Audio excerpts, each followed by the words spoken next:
हाँ तो बच्चों, अभी जो क्वेश्चन चल रहा था, नाम का नाम की चित्र बनाइए और पोषण की प्रक्रिया को समझिए। तो ये पूरा नहीं हुआ, अधूरा रह गया था। इस वीडियो में हम उसे पूरा कर देते हैं। तो ध्यान से सुनेंगे और ध्यान से देखेंगे, बिल्कुल समझ में आएगा, चिंता की करने की कोई बात नहीं है। तो शुरू करते हैं। तो बात यहाँ तक हो गई थी स्टोमक, आमाशय, पेट का। पेट के 3 भाग हमने पहले बताए थे, कार्डियक, अंडिक और फाइबर। अब ये जो पाइलोरिक भाग है, पेट का जो अंतिम भाग है पाइलोरिक, वो छोटी आंत में खुलता है।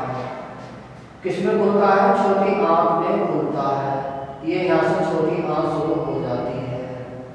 इस छोटी आंत और पेट के बीच में भी एक वाल्व पाया जाता है, जिसे कहते हैं पाइलोरिक वाल्व। मेरे साथ बोलो, पाइलोरिक वाल्व। क्या बोलते हैं? Pyloric valve. Pyloric valve. ये पाइलोरिक वाल्व है, ये स्टोमक का अंतिम भाग में पाइलोरिक वाल्व होता है उसके, और जहाँ से छोटी आंत शुरू होती है, जो छोटी आंत का पहला भाग है ग्रहणी, वहाँ पर होता है। तो इसे पाइलोरिक वाल्व कहते हैं। ये वाल्व क्या करता है? छोटी आंत से भोजन को वापस पेट में जाने से रोकता है। तो इस प्रकार ये पाइलोरिक वाल्व की बात हुई। अब ग्रहणी से ये पत्ती की तरह संरचना दिख रही होगी। ये पत्ती की तरह संरचना है, जिसे कि हमने अग्न्याशय बोला है या पैनक्रियाज बोला है। पैनक्रियाज पाचन में महत्वपूर्ण भूमिका निभाता है। पैनक्रियाज से निकलने वाला जो पाचक रस है, उसे पूर्ण पाचक रस कहा जाता है। क्यों कहा जाता है पूर्ण पाचक रस? क्योंकि अग्न्याशय से निकलने वाला जो पाचक रस है, उसमें सभी पदार्थों को पचाने वाले एंजाइम्स पाए जाते हैं। हम जानते हैं भोजन में हम फैट भी लेते हैं, वसा भी लेते हैं, प्रोटीन भी लेते हैं, कार्बोहाइड्रेट भी लेते हैं, विटामिन भी लेते हैं, लवण भी लेते हैं, जल भी लेते हैं, खनिज भी लेते हैं।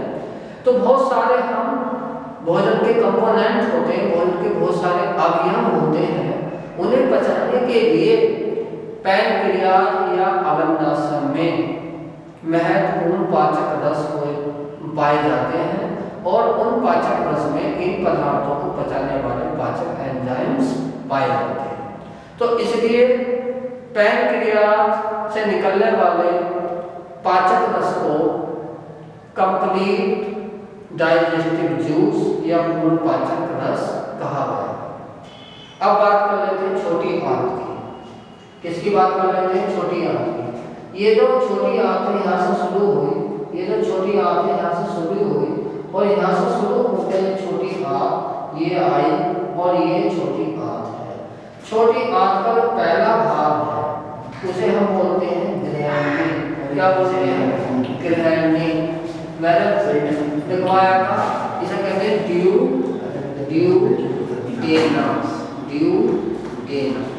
4 ग्रहणी बोलो, 4 ड्यूडेनम बोलो। ये छोटी आंत का पहला भाग है। देख लेते हैं छोटी आंत का। छोटी आंत की, ये छोटी आंत थी। छोटी आंत के 3 भाग बताए थे। ड्यूडेनम पहला भाग बताया था, और दूसरा भाग जेजुनम बताया था, और तीसरा भाग इलियम बताया था। ये छोटी आंत के 3 भाग होते हैं। ड्यूडेनम जो है ये पहला भाग होता है इसका, और जेजुनम इसका जो है बीच वाला भाग होता है, और इलियम इसका लास्ट वाला भाग होता है।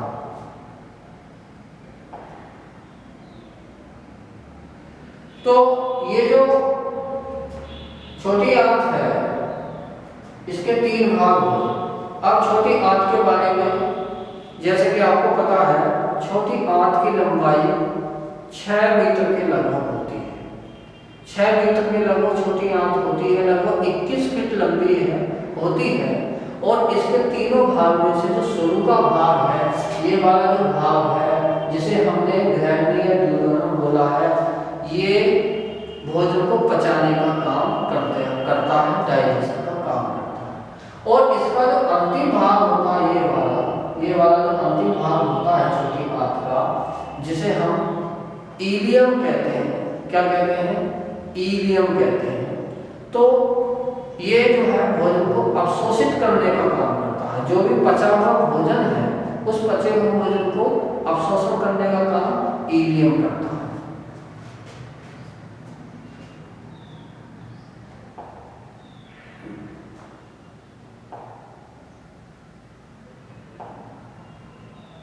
छोटी आंत के भाग को हम कोड द्वारा भी या फार्मूले के द्वारा भी याद कर सकते हैं।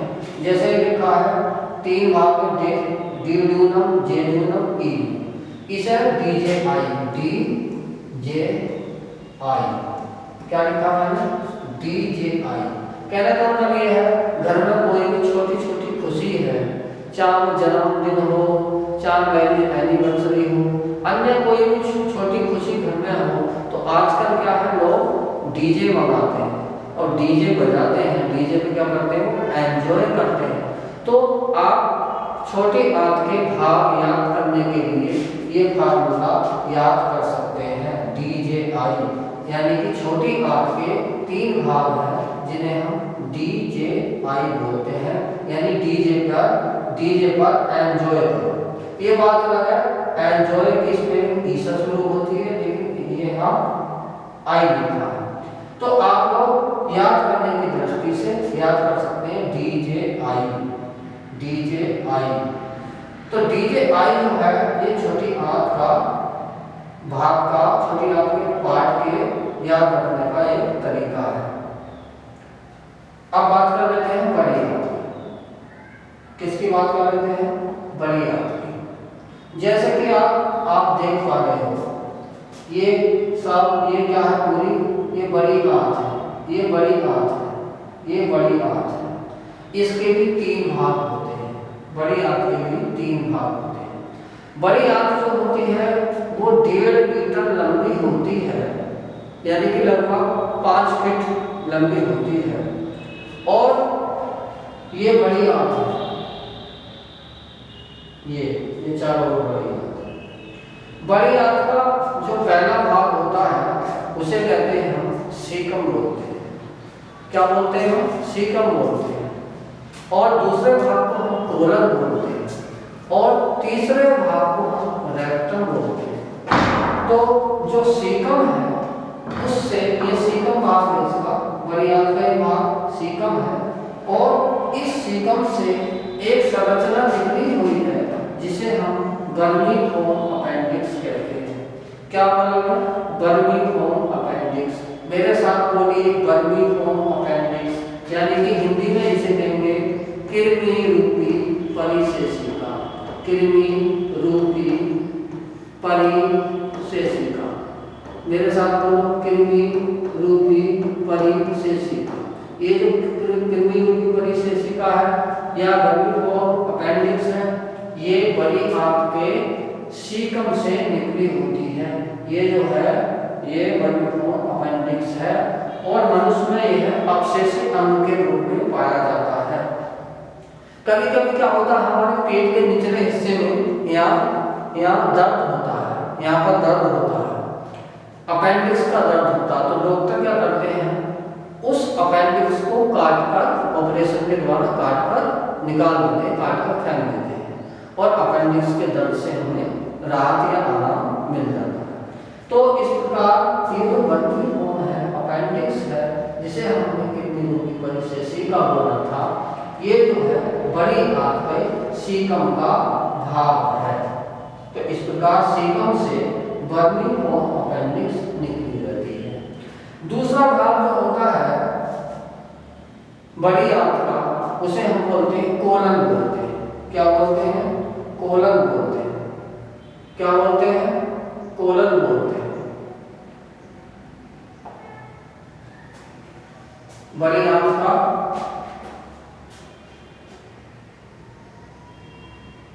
कोलन, कोलन की जो संरचना होती है जगह जगह कोलन में उभार से होते हैं, जगह जगह कोलन में उभार से होते हैं। इन उभार को कहते हैं हम हास्ट्रा। क्या बोलते हैं? हास्ट्रा, हास्ट्रा बोलते हैं। और उसके बाद जो तीसरा पार्ट होता है, तीसरा पार्ट होता है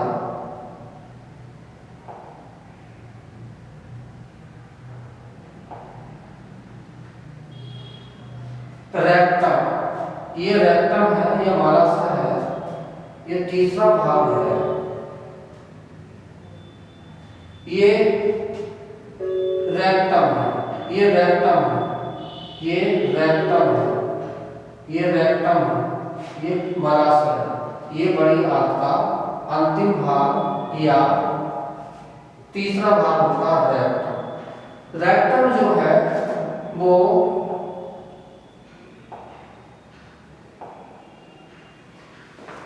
रेक्टम या मॉलस्क ये अंतिम भाग होता है बड़ी आंत का। और ये जो रेक्टम है ये गुदा नाल द्वारा, गुदा नाल या एनल कैनाल, मेरे साथ बोलो, गुदा नाल या एनल कैनाल द्वारा गुदा में, गुदा या एनस, गुदा या एनस बात एक ही। ये जो रेक्टम है, मॉलस्क है, मॉलस्क मतलब पखाना, मलबा थैली, वो गुदा नाल के द्वारा गुदा में या एनस में खुलता है। और इस गुदा नाल पर, इस जगह पर एक बाल पाया जाता है, उसे कहते हैं एनल बाल। क्या बोलते हैं? एनल बाल। मेरे साथ बोलो, एनल बाल, एनल बाल। एनल बाल जो है वो क्या करता है? वो मल को, ताकि वो एनस से बिना मर्जी के ना बाहर निकल जाए, ये एनल बाल मल को बिना मर्जी के बाहर निकलने से रोकता है। तो रेक्टम एक पखाना होता है, एक मल की थैली होती है जो कि गुदा नाल और गुदा नाल के द्वारा गुदा में खुलती है। तो ये बड़े आंत के भाग हुए। तो इस प्रकार बड़ी आंत के 3 भाग हुए, सीकम, कोलन, रेक्टम। इसे भी हम एक फार्मूले के द्वारा या कोड के द्वारा याद कर सकते हैं। कैसे याद कर सकते हैं?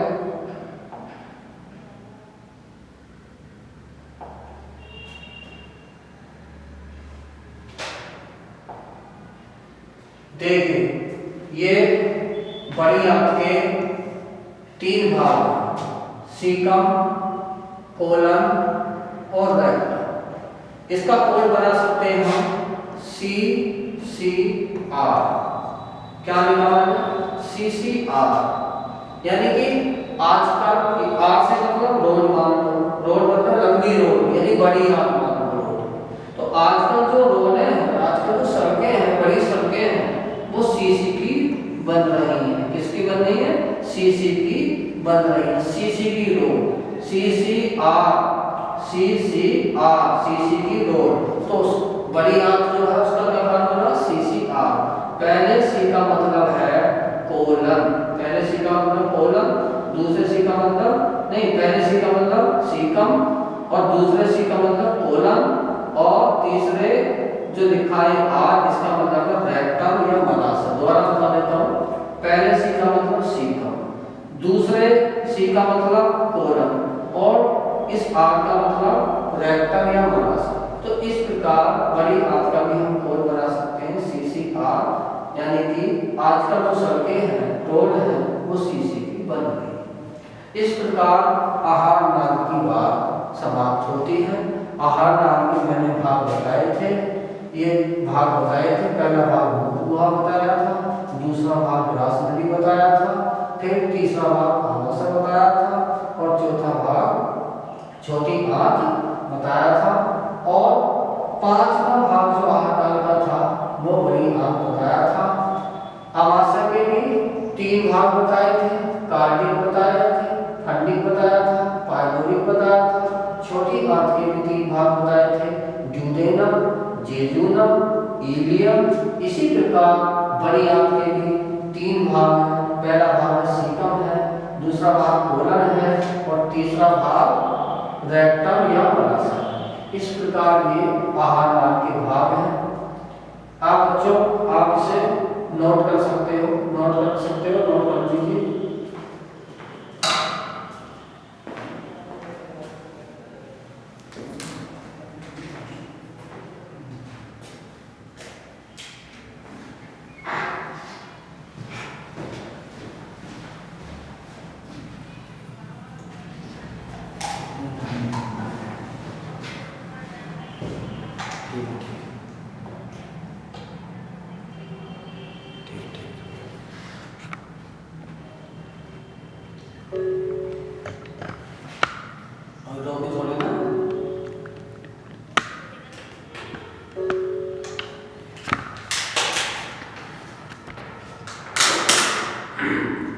चलिए तो आगे चलते हैं। जैसे कि क्वेश्चन में लिखा है कि पाचन मानव के पाचन तंत्र का नामांकित चित्र बनाइए तथा पोषण प्रक्रिया को समझाइए। तो हमने पाचन तंत्र यानी कि आहार नाल के बारे में पढ़ लिया, आहार नाल के भाग पढ़ लिए, आहार नाल का चित्र हमने समझ लिया। अब समझते हैं पोषण क्या है। क्या पोषण क्या है, पोषण किसे कहते हैं, ये समझ लेते हैं।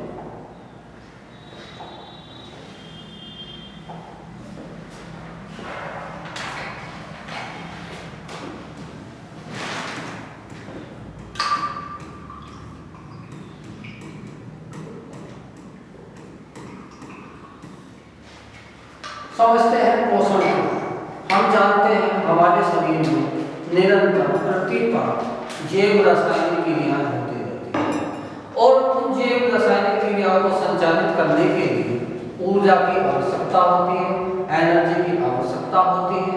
जीव उस एनर्जी को प्राप्त करने के लिए अपने बाह्य वातावरण से भोजन को प्राप्त करता है। क्या बताया मैंने कि हर जीव में प्रतिपल बहुत सारी क्रियाएं होती रहती हैं, उपापचय की क्रियाएं होती रहती हैं। उन क्रियाओं को संचालित करने के लिए प्रत्येक प्राणी को, प्रत्येक जीव को एनर्जी की आवश्यकता होती है और उस एनर्जी को प्राप्त करने के लिए जीव अपने बाह्य वातावरण से भोजन को प्राप्त करता है। इसी को पोषण कहते हैं। तो संक्षेप में हम कह सकते हैं कि ऊर्जा प्राप्ति के लिए जीव को अपने बाह्य वातावरण से भोजन को प्राप्त करना पोषण कहलाता है। इस पोषण के अंतर्गत हम जानते हैं हम पोषण में भोजन लेते हैं और भोजन के 2 भागों में हम मुख्य रूप से बांट सकते हैं। एक तो दीर्घ पोषक तत्व और लघु पोषक, यानी न्यूट्रिएंट जो है मैक्रो न्यूट्रिएंट है, दूसरे माइक्रो न्यूट्रिएंट है।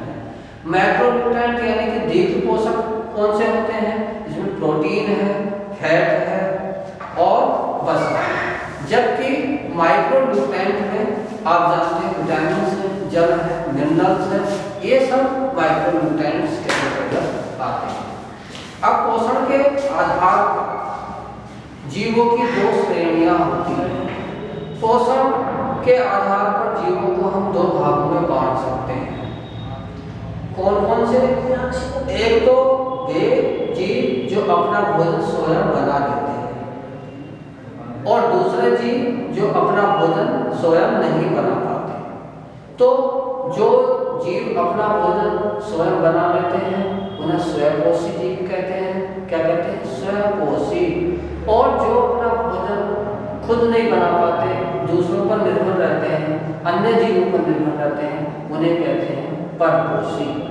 इस प्रकार पोषण को 2 भागों में बांट सकते हैं। क्या पोषण को हम 2 भागों में बांट सकते हैं? स्वयंपोषी, स्वयंपोषी और परपोषी। अब ये जो स्वयंपोषी होते हैं, स्वयंपोषी अपना भोजन खुद बना सकते हैं और ये भी दो प्रकार के होते हैं। स्वयंपोषी भी दो प्रकार के हो सकते हैं, प्रकाश संश्लेषी, मेरे साथ बोलो जरा, प्रकाश संश्लेषी और रसायन संश्लेषी, रसायन संश्लेषी।